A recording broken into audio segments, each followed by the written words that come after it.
मित्रांनो, आजच्या या व्हिडिओत फार दुःखाचा विषय मांडायचा आहे। खरा सांगायचा तर कालच्या दिस आपले पालघर जिल्ह्यात एक दुःखाचा डोंगर कोसळवणारा असा दिस होता। फक्त पालघर नाही तर पूर्ण महाराष्ट्र हादरून गेला अशी मोठी घटना आपले पालघर जिल्ह्यात काल 18 मे सोमवारी सांजे 4 वाजता धानिवरी गावात घटना घडली। ही घटना नेमकी काय तुम्ही सोशल मीडियाला नांगलाच हवा। एक आयसर टेम्पो बापू गावाची धानवरीत साखरपुडा कराया जात होतं। ते धानवरी ब्रिजचे तिकडं पोहोचलं ना आयसर टेम्पो घेऊन साखरपुडा कराया नवरीचे घरा जात असताना मुंबई अहमदाबाद हायवेला आयसर टेम्पो ना कंटेनर मध्ये भीषण अशी धडक झाली ना। या धडकेत बरच आपलं भाऊस बहिणीशी आईही बाबाही असं जवळपास 13 जणांचा मृत्यू झाला। पूर्ण महाराष्ट्र हादरून गेला। जवळ 30-35 जण गंभीर जखमी झाले। तिला दवाखान्यात कासाचे उपजिल्हा रुग्णालयात काही जणाला दवाखान्यात आणलं, काही जणाला वेदांत हॉस्पिटलला नेला तर काही जणाला सिल्वासाला दवाखान्यात नेला। अशी फार मोठी दुःखाची घटना आपले पालघर जिल्ह्यात धानिवरी गावात झाली। आनंदाचा माहोल होता। बारीक पोरा वाडघीन आयाही बापाही भाऊसी बहिणीसी दादाही सगळी जना ते टेम्पोत बसून साखरपुडा करायचा तर आनंदात जात होती।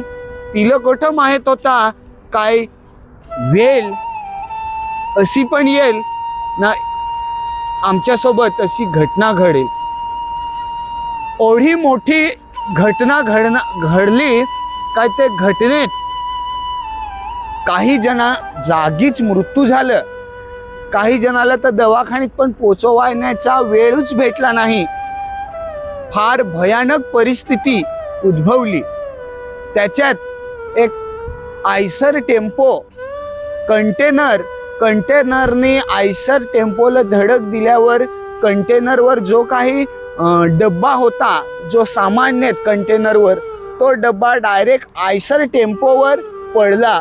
त्याच्यामुळं आयसर टेम्पोतली बरीचशी माणसं ते कंटेनरच्या डब्याखाल दाबली गेली। त्याच्यामुळं काही जण जागीच मृत्यू झाली, काही जणाला दवाखान्यात नेला पण मृत घोषित केला, काही जण गंभीर जखमी झाली। ये भीषण अपघातात एक 2 व्हीलर पण चपटली गेली ना। ते 2 व्हीलरवर जाणारी एक पोर, एक पुरुष, एक बाईचा तर पूर्ण चेंदामेंदा होऊन गेला। तिथची जी परिस्थिती तुम्ही व्हिडिओत नांगत हवं तर अक्षरशः डोळ्याला अश्रू येत।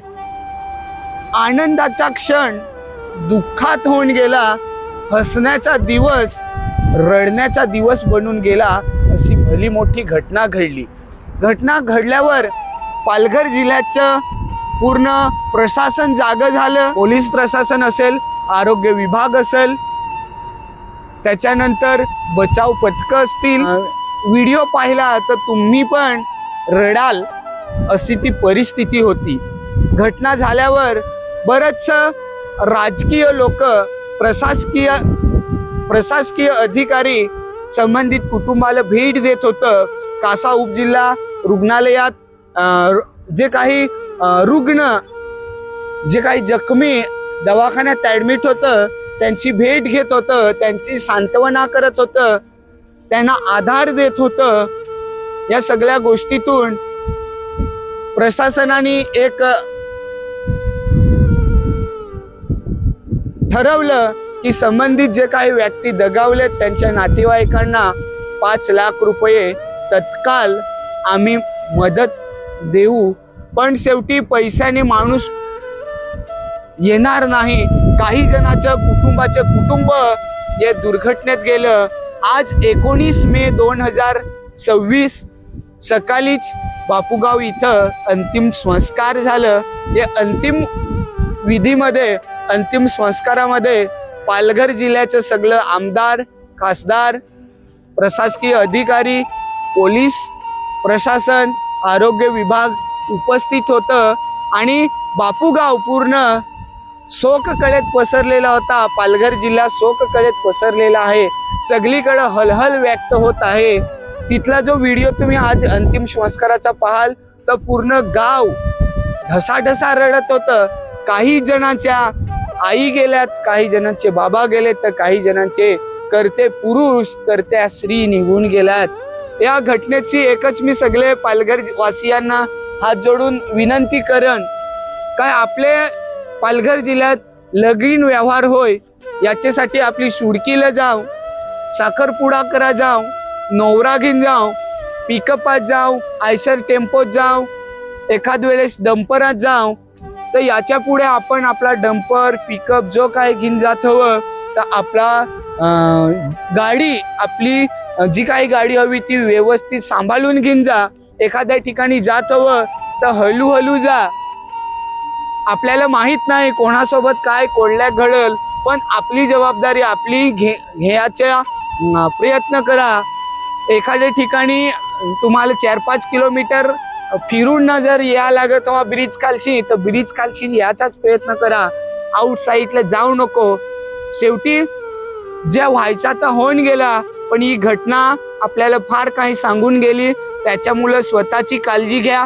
असं लगीन व्यवहारात याच्या पुढं तुम्ही सगळेजण जात हवं तर स्वतःची काळजी घेईन, आपली गाडी, आपला माणसा, सगळ्या गोष्टी सांभाळून घेऊन जा. शेवटी ही दुःखाची गोष्ट अक्षरशः मांडताना माझे डोळ्यात अश्रू येता.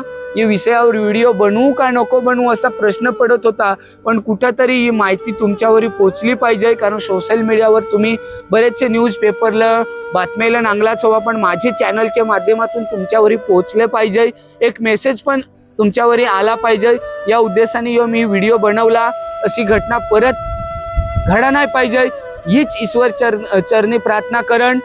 जे काही मृत्यू झालं ते मृत्यूला आपलं निसर्ग देव सामावून घेल, त्यांच्या आत्म्याला शांती लाभो, त्यांच्या आत्म्याला सामावून घे हीच आपल्या निसर्ग देवाला हात जोडून प्रार्थना करेन. जे काही जखमी हा त्यांना ईश्वर शक्ती देवो, निसर्ग देव शक्ती देवो आणि लवकर चांगलं होया पाहिजेत अशी निसर्ग देवातील शक्ती दे. ज्यांच्या घराचा आधार निघून गेला असायला आधार दिन, ते दुःख पचवती अशी शक्ती दे हीच आपले निसर्ग देवाला हात जोडून प्रार्थना करीन.